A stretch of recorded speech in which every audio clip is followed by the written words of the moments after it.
பொழுதிலும் கூட இது வானத்தின் வாசல் ஊழியத்தின் மூலம் உங்களை சந்திப்பதில் கர்த்தருக்குள் மிகுந்த சந்தோஷம் அடைகிறேன். வெளிச்சம் இல்லாமல் இருளுக்குள்ளாடி தத்தளித்தது போல் இருக்கிறேன். எப்பொழுது பார்த்தாலும் என்னை சுற்றிலும் பிரச்சனைகள், போராட்டங்கள், வியாகுலங்கள், வேதனைகள் இருந்து கொண்டே இருக்கிறது.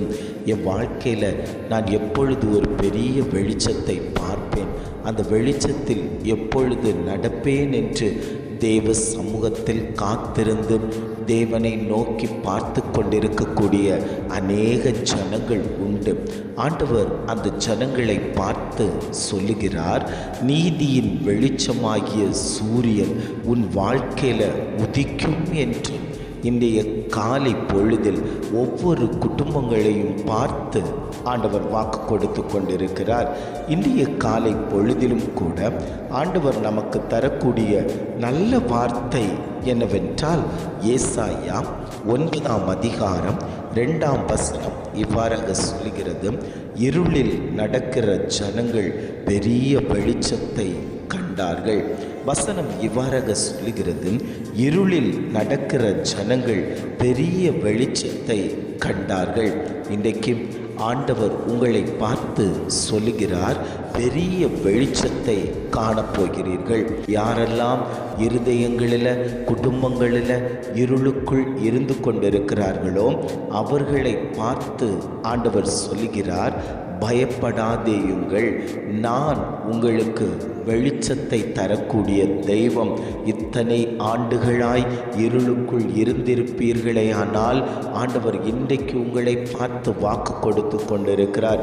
இனி நீங்கள் இருளின் பிள்ளைகள் அல்ல, ஒளியின் பிள்ளைகளாய் மாறப்போகிறீர்கள். ஏனென்றால் தெய்வமாகிய கிறிஸ்து உங்கள் குடும்பத்தில் உதித்து விட்டார். ஒவ்வொருவருடைய உள்ளத்திலும் உதித்து விட்டார். நாம் அவரை துதித்து ஆராதனை செய்யும் போதே நம்முடைய குடும்பங்களில் இருக்கக்கூடிய சிறையிருப்புகள் மாற்றப்படும். குடும்பங்களில் இருக்கக்கூடிய இருளின் கிரியைகள் அகற்றப்படும். இஸ்ரவேல் ஜனங்கள் 430 ஆண்டுகள் இருளுக்குள் இருந்து கொண்டார்கள். அந்த இருளில் இருந்து அவர்களை மீட்டெடுப்பதற்காக நம்முடைய தெய்வம் அங்கு வந்தார். அந்த ஜனங்களை மீட்டெடுத்து வெளிச்சத்தை நோக்கி நடந்து கூட்டிக் கொண்டு வந்தார். அந்த தெய்வத்தை தான் இன்னைக்கு நீங்கள் ஆராதித்து கொண்டிருக்கிறீர்கள். அந்த தெய்வம் உங்கள் குடும்பங்களில் இருக்கிறாரா? உங்களோடு கூட இருக்கிறாரா? உங்களோடு பிரயாணப்படுகிறாரா?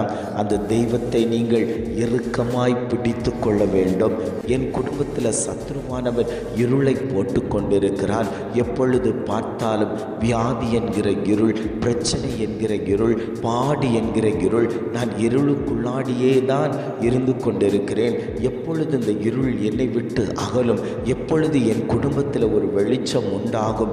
என் பிள்ளைகளுடைய வாழ்க்கையில் ஒரு வெளிச்சம் உண்டாகும்? நான் பிரயாசப்படுகிறேன், தேவ சமூகத்தில் காத்திருக்கிறேன். என் வாழ்க்கையில் எதுவுமே ஒரு வெளிச்சம் இல்லாதது போல் இருந்து கொண்டிருக்கிறதே என்று தேவனிடத்தில் இருந்து கண்ணீர் வடித்து கொண்டிருக்கக்கூடிய உங்களை பார்த்துத்தான் ஆண்டவர் சொல்லுகிறார், இருளில் நடக்கிற ஜனங்கள் பெரிய வெளிச்சத்தை காணப்போகிறார்கள். இருளில் நடக்கிற ஜனங்கள் உங்களுக்காக ஒரு பெரிய வெளிச்சம் உதிக்கப் போகிறது. நீதியின் சூரியனாகிய வெளிச்சம் உங்கள் குடும்பத்தில் தங்கி தாபரிக்க போகிறது. அந்த தெய்வம் உங்களை வாழ வைக்கக்கூடிய தெய்வம். இருட்டுக்குள்ளாடி இருந்து கொண்டு பயத்தோடு நடுக்கத்தோடு வாழ வைத்து கொண்டிருக்கக்கூடிய சத்ருவானவரை முறியடித்து வெளிச்சத்தை கொடுத்து என்னை நோக்கி நடந்து வாருங்கள், என் அடிச்சுவடை நோக்கி நடந்து வாருங்கள். உங்களுக்குண்டான ஒரு தேசம் இருக்கிறது. பரலோக தேசத்தில் நான் உன்னை கொண்டு போய் சேர்ப்பேன் என்று ஆவியானவர் வாக்கு கொடுத்து கொண்டிருக்கிறார். எத்தனை பேர், ஆண்டவரே நீர் என் குடும்பத்தில் பிறந்ததற்காக நன்றி ஆண்டவரே. இந்த நல்ல நாளில் ஆவியானவர் ஒவ்வொரு குடும்பத்திலேயும் உதித்து விட்டதற்காக விட்டதற்காக ஸ்தோத்திரம் ஆண்டவரே. ஒவ்வொருத்தருடைய உள்ளத்திலும் உதித்து விட்டதற்காக ஸ்தோத்திரம் ஆண்டவரே. என்னிடத்தில் இருந்த இருளின் குணங்கள் அத்தனையும் நீர் வரும்போது அது மாற்றப்பட்டு விட்டதேன்னு சொல்லி எத்தனை பேர் விசுவாசத்தோடு சொல்ல முடியும்?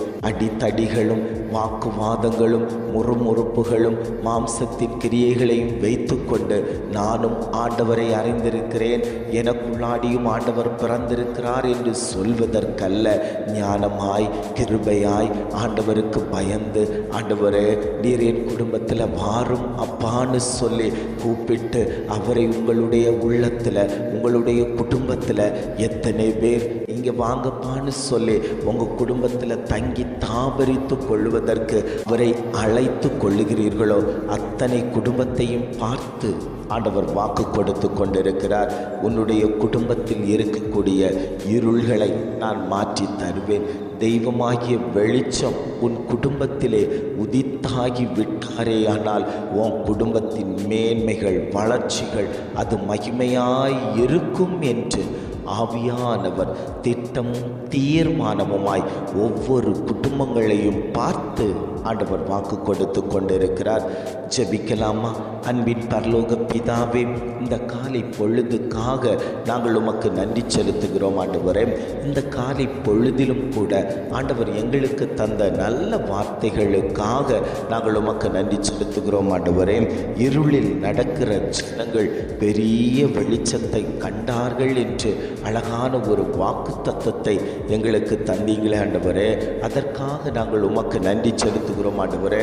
எங்களுடைய வாழ்க்கை ஒரு காலத்தில் இருளுக்குள்ளாடி தானப்பா இருந்தது. ஆனால் நீர் எப்பொழுது எங்களுக்குள்ளாடி வந்தீரோ அப்பொழுதிலிருந்து எங்களுடைய வாழ்க்கை வெளிச்சத்தை நோக்கி நடக்கிறதற்கு உதவியாக இருந்ததே. அதற்காக நாங்கள் உமக்கு நன்றி செலுத்துகிறோம் ஆண்டவரே. இனி நாங்கள் இருளுக்குள் கடந்து போகாதபடிக்கு கர்த்தர் எங்களுடைய வாழ்க்கையை மாற்றி அமைத்து தரும்படியாய் நாங்கள் ஜெபிக்கிறோம் ஆண்டவரே. நீர் எங்கள் குடும்பத்தில் உதித்து விட்டதற்காய் ஸ்தோத்திரம் ஆண்டவரே. நீர் அதிசயமாய் ஆலோசனை கர்த்தராய் வல்லமை உள்ள தேவனாய் நித்திய பிதாவாய் சமாதான பிரபுவாய் எங்கள் உள்ளத்தில் பிறந்து விட்டதற்காக நாங்கள் உமக்கு நன்றி செலுத்துகிறோம் ஆண்டவரே. அந்த தெய்வத்தை நாங்கள் இறுக்கமாய் பிடித்து கொள்ளும்படியாய் நாங்கள் ஜெபிக்கிறோம். இதை கேட்டுக்கொண்டு இருக்கக்கூடிய ஒவ்வொரு குடும்பத்திலேயும் கர்த்தருடைய கரம் வைக்கும்படியாய் நாங்கள் ஜெபிக்கிறோம் ஆண்டவரே. இம்மட்டுமாய் நடத்தினவர் இனியும் நீர் அவர்களை வழிநடத்தும்படியாய் நாங்கள் ஜெபிக்கிறோம். எங்களை தாழ்த்தி தருகிறோம். துதி கன மகிமை எல்லாம் உமக்கே செலுத்துகிறோம். மீட்பர் இயேசுவின் மூலம் ஜெபிக்கிறோம் ஜீவனுள்ள நல்ல பிதாவே. ஆமேன், ஆமேன்.